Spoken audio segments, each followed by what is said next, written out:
హైదరాబాద్లో తరిమేస్తే ముంబైకి పోయేవారు, అక్కడ గెట్అవుట్ అంటే దుబాయ్లో ప్రత్యక్షమయ్యేవారు. అయితే ఇదంతా పాత సంగతి.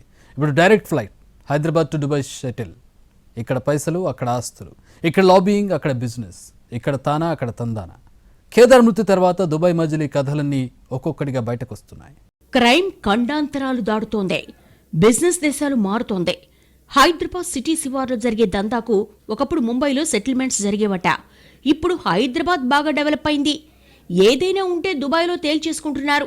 తేడా వస్తే అబుదాబి ఫ్లైట్ ఎక్కేస్తున్నారు. ఇప్పుడంతా కేర్ ఆఫ్ దుబాయ్. సినీ నిర్మాత కేదార్ మృతితో యూఏఈలో జరిగే దందాలు ఒక్కొక్కటి బయటకొస్తున్నాయి. ఇంకా చెప్పాలంటే హైదరాబాద్ దుబాయ్ మధ్య షటిల్ నడుస్తోంది. వ్యాపారమైనా, క్రైమ్ అయినా, రియల్ ఎస్టేట్ అయినా, డ్రగ్ లింక్స్ అయినా దుబాయ్ సెంట్రిక్ వ్యవహారం నడుస్తోంది. చోటమోట వ్యాపారులే కాదు, బడబడ రాజకీయ నాయకుల బిజినెస్ డెస్టినేషన్ కూడా దుబాయే. పేర్లెందుకు గానీ తెలుగు స్టేట్స్ లో మాక్సిమం పొలిటీషియన్స్ కు దుబాయ్లో వ్యాపారాలున్నాయని ఒక రూమర్. తెలంగాణలో గత ప్రభుత్వంలో కీలకంగా ఉన్న పలువురు మాజీ ఎమ్మెల్యేలు, ఎంపీలు, మంత్రులకు దుబాయ్లో వ్యాపారాలున్నాయని టాక్.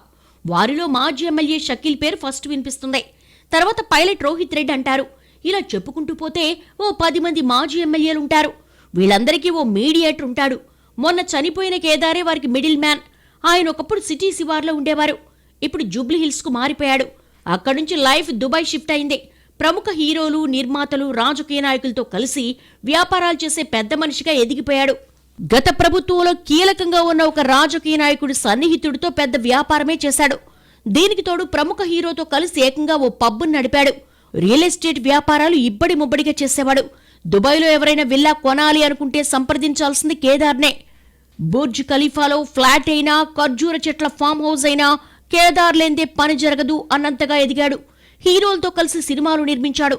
ప్రొడ్యూసర్గా సెటిల్ అయ్యాడు. నిర్మాత, realtor, Dubai middle man, financier, ఇలా చెప్పుకుంటూ పోతే కేదార్ చెయ్యని దందానే లేదు.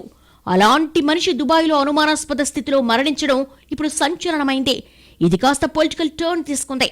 అదీకాక గతంలో సంచలనం రేపిన రాడిసన్ బ్లూ హోటల్ డ్రగ్స్ కేసులో కేదార్ పాత్ర చాలా కీలకమైంది. కేదార్ది హత్య, సాధారణ మృతి అన్నది ప్రస్తుతానికైతే సస్పెన్స్. దీనిపై దుబాయ్ సర్కార్ విచారణ జరుపుతోంది.